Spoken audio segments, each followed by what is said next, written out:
नमस्कार, आप देख रहे हैं टीटीएन 24 न्यूज और मैं हूं आपके साथ मानवी ठाकुर। शुरुआत करते हैं आज की खास खबरों से। बारिश की बूंदों को संरक्षित करके हम बहुत पानी बचा सकते हैं। पीएम मोदी ने जल संरक्षण की दी सीख। मन की बात कार्यक्रम में प्रधानमंत्री ने कहा, गर्मियों की छुट्टियों में बच्चों के पास काफी समय होता है। इस समय में बच्चों को नई चीजें सीखनी चाहिए और इस समय का इस्तेमाल अपने स्किल्स को बेहतर बनाने के लिए करना चाहिए। ऐसे प्लेटफॉर्म की कमी नहीं जहां वे काफी कुछ सीख सकते हैं। पीएम मोदी ने कहा, आज चैत्र नवरात्र के शुक्ल पक्ष की प्रतिपदा तिथि है। आज से चैत्र नवरात्र की शुरुआत हो रही है। आज से भारतीय नववर्ष की भी शुरुआत हो रही है। ये विक्रम संवत 2082 की शुरुआत है। साथ ही आज गुड़ी पाड़वा का भी दिन है। ये बेहद पावन दिन है। ईद का त्योहार भी आ रहा है, यानी ये पूरा महीना त्योहारों और पर्वों का है। मैं इन त्योहारों की देशवासियों को शुभकामनाएं देता हूँ। ये त्योहार भारत की विविधता में एकता का एहसास कराते हैं। इस अभियान का हिस्सा बनकर सीमावर्ती गांवों में एक अनोखा अनुभव ले सकते हैं। इसके साथ ही वहां कल्चर और स्पोर्ट्स एक्टिविटीज का हिस्सा जरूर बन सकते हैं। वहीं अंबेडकर जयंती पर पदयात्रा में भागीदारी कर आप संविधान के मूल्यों को लेकर जागरूकता भी फैला सकते हैं।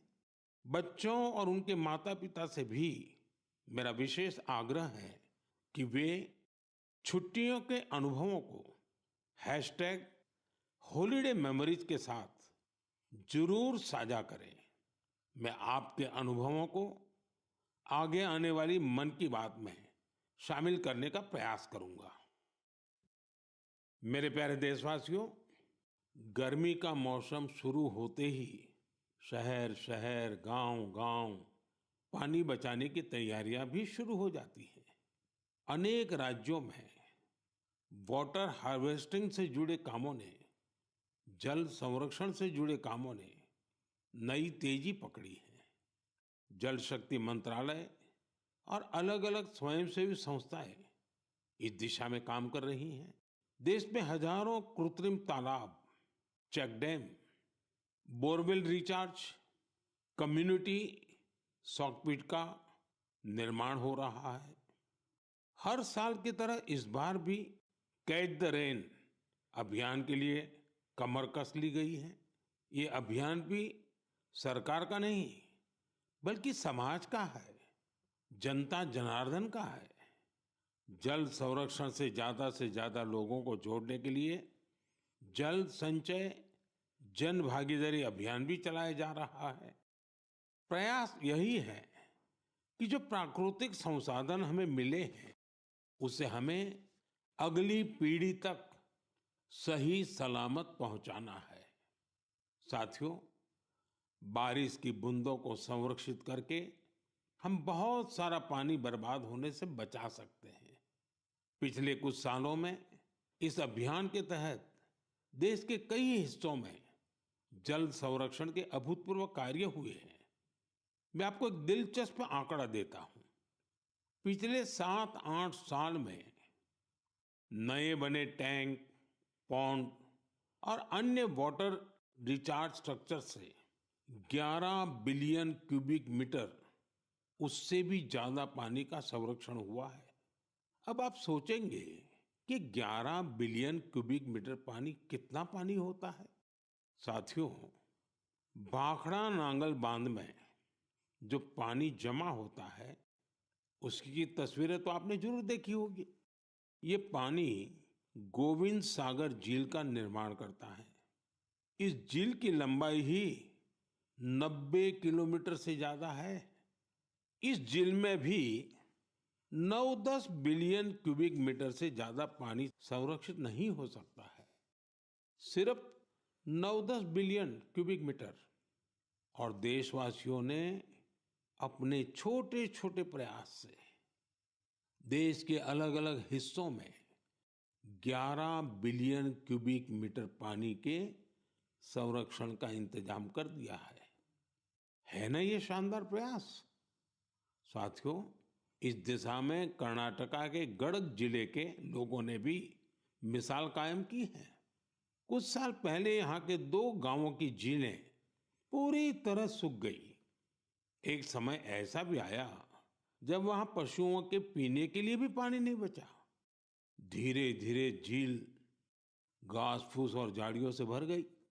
लेकिन गांव के कुछ लोगों ने झील को पुनर्जीवित करने का फैसला किया और काम में जुट गए।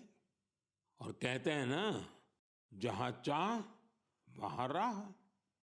गांव के लोगों के प्रयास देखकर आसपास की सामाजिक संस्थाएं भी उनसे जुड़ गई। सब लोगों ने मिलकर कचरा और कीचड़ साफ किया और कुछ समय बाद झील वाली जगह बिल्कुल साफ हो गई। अब लोगों को इंतजार है बारिश के मौसम का। वाकई ये कैच द रेन अभियान का शानदार उदाहरण है। साथियों, आप भी सामुदायिक स्तर पर ऐसे प्रयासों से जुड़ सकते हैं। इस जन आंदोलन को आगे बढ़ाने के लिए आप अभी से योजना जरूर बनाइए। और आपको एक और बात याद रखनी है, हो सके तो गर्मियों में अपने घर के आगे मटके में ठंडा जल जरूर रखिए। घर की छत पर या बरामदे में भी पक्षियों के लिए पानी रखिए। देखिएगा, ये पुण्य कार्य करके आपको कितना अच्छा लगेगा। साथियों, मन की बात में अब बात हौसलों के उड़ान की, चुनौतियों के बावजूद जज्बा दिखाने की। कुछ ही दिन पहले संपन्न हुए खेलो इंडिया पैरा गेम्स में एक बार फिर खिलाड़ियों ने अपनी लगन और प्रतिभा से सबको हैरान कर दिया। इस बार पहले से ज्यादा खिलाड़ियों ने इन खेलों में हिस्सा लिया। इससे पता चलता है कि पैरा स्पोर्ट्स कितना पॉपुलर हो रहा है। मैं खेलो इंडिया पैरा गेम्स में हिस्सा लेने वाले सभी खिलाड़ियों को उनके शानदार प्रयासों के लिए बधाई देता हूं। हरियाणा, तमिलनाडु और यूपी के खिलाड़ियों को पहला, दूसरा और तीसरा स्थान हासिल करने के लिए शुभकामनाएं देता हूं। इन खेलों के दौरान हमारे दिव्यांग खिलाड़ियों ने 18 राष्ट्रीय रिकॉर्ड भी बनाए, जिनमें से 12 तो हमारी महिला खिलाड़ियों के नाम रहे। इस बार के खेलो इंडिया पैरा गेम्स में गोल्ड मेडल जीतने वाले आर्म रेसलर जॉबी मैथ्यू ने मुझे चिट्ठी लिखी है। मैं उनके पत्र के कुछ हिस्से को पढ़कर सुनाना चाहता हूं। उन्होंने लिखा है, मेडल जीतना बहुत खास होता है, लेकिन हमारा संघर्ष सिर्फ पोडियम पर खड़े होने तक सीमित नहीं है। हम हर रोज एक लड़ाई लड़ते हैं। जीवन कई तरीके से हमारी परीक्षा लेता है। बहुत कम लोग हमारे संघर्ष को समझ पाते हैं। इसके बावजूद हम साहस के साथ आगे बढ़ते हैं।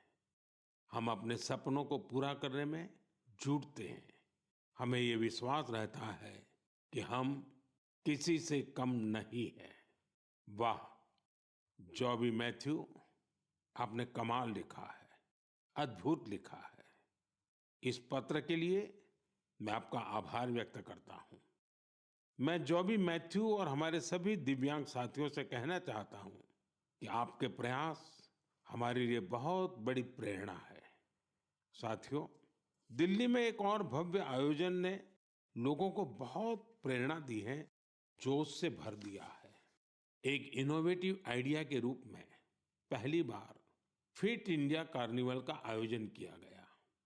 इसमें अलग अलग क्षेत्रों के करीब 25,000 लोगों ने हिस्सा लिया।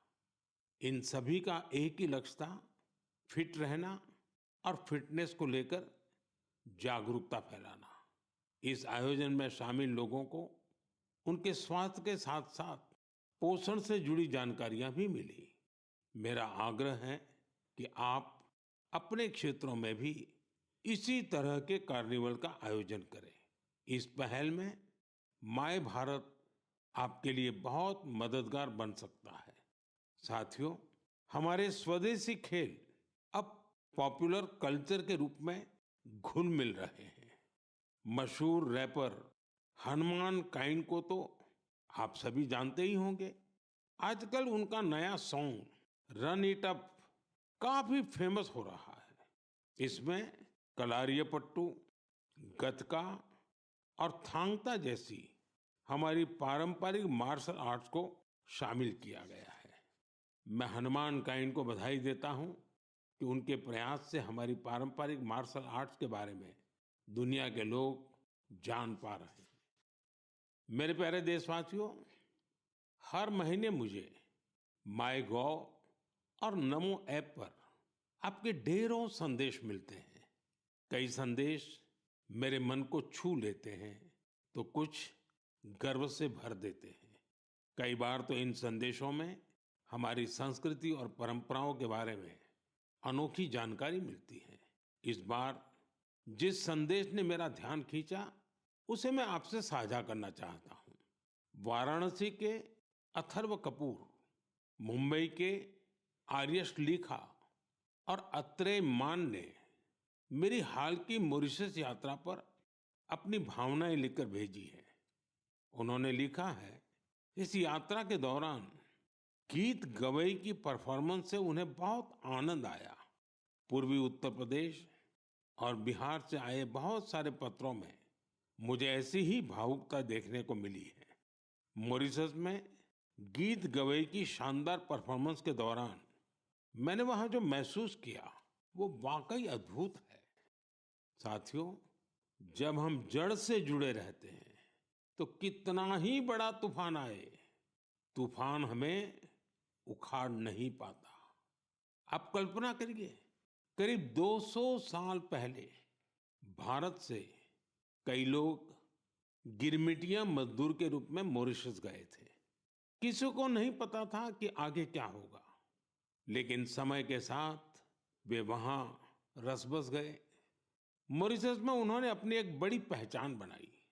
उन्होंने अपनी विरासत को सहेज कर रखा और जड़ों से जुड़े रहे। मॉरिशस ऐसा अकेला उदाहरण नहीं है। पिछले साल जब मैं गयाना गया था तो वहां की चौताल परफॉर्मेंस ने मुझे बहुत प्रभावित किया था। साथियों, अब मैं आपको एक ऑडियो सुनाता हूं।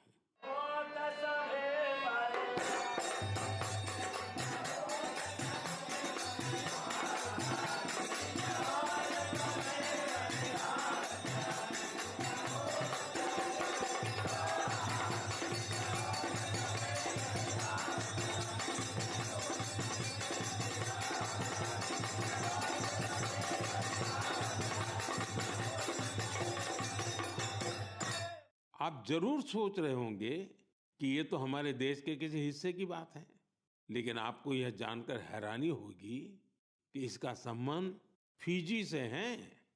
यह फिजी का बहुत ही लोकप्रिय फगवा चौताल है। ये गीत और संगीत हर किसी में जोश भर देता है। मैं आपको एक और ऑडियो सुनाता हूँ।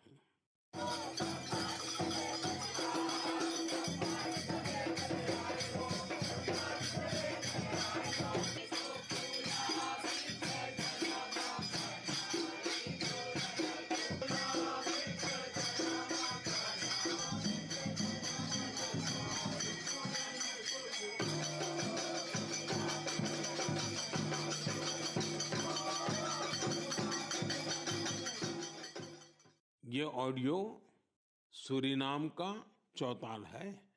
इस कार्यक्रम को टीवी पर देख रहे देशवासी सूरीनाम के राष्ट्रपति और मेरे मित्र चान संतोखी जी को इसका आनंद लेते हुए देख सकते हैं। बैठक और गानों की यह परंपरा त्रिनिदाद एंड टोबैगो में भी खूब लोकप्रिय है। इन सभी देशों में लोग रामायण खूब पढ़ते हैं। यहाँ फगवा बहुत लोकप्रिय है और सभी भारतीय पर्व त्योहार पूरे उत्साह के साथ मनाए जाते हैं। उनके कई गाने भोजपुरी, अवधी या मिश्रित भाषा में होते हैं। कभी कभार ब्रज और मैथिली का भी उपयोग होता है। इन देशों में हमारी परंपराओं को सहेजने वाले सभी लोग सराहना के पात्र हैं। साथियों, दुनिया में ऐसे कई संगठन भी हैं जो वर्षों से भारतीय संस्कृति को संरक्षित करने का कार्य कर रहे हैं। ऐसा ही एक संगठन है Singapore Indian fine arts society. भारतीय नृत्य, संगीत और संस्कृति को संरक्षित करने में जुटे इस संगठन ने अपने गौरवशाली 75 साल पूरे किए हैं। इस अवसर से जुड़े कार्यक्रम में सिंगापुर के राष्ट्रपति श्रीमान थरमन शनमुगरत्नम जी गेस्ट ऑफ ऑनर थे। उन्होंने इस ऑर्गेनाइजेशन के प्रयासों की खूब सराहना की। मैं इस टीम को अपनी ढेर सारी शुभकामनाएं देता हूं। साथियों, मन की बात में हम देशवासियों की उपलब्धियों के साथ ही अक्सर सामाजिक विषयों को भी उठाते हैं। कई बार चुनौतियों पर भी चर्चा होती है। इस बार मन की बात में मैं एक ऐसी चुनौती के बारे में बात करना चाहता हूं जो सीधे हम सबसे जुड़ी हुई है। ये चुनौती है टेक्सटाइल वेस्ट की। आप सोच रहे होंगे, ये टेक्सटाइल वेस्ट क्या नई बला आ खड़ी हुई है? दरअसल टेक्सटाइल वेस्ट पूरी दुनिया के लिए नई चिंता की एक बड़ी वजह बन गया है। आजकल दुनिया भर में पुराने कपड़ों को जल्द से जल्द हटाकर नए कपड़े लेने का चलन बढ़ रहा है।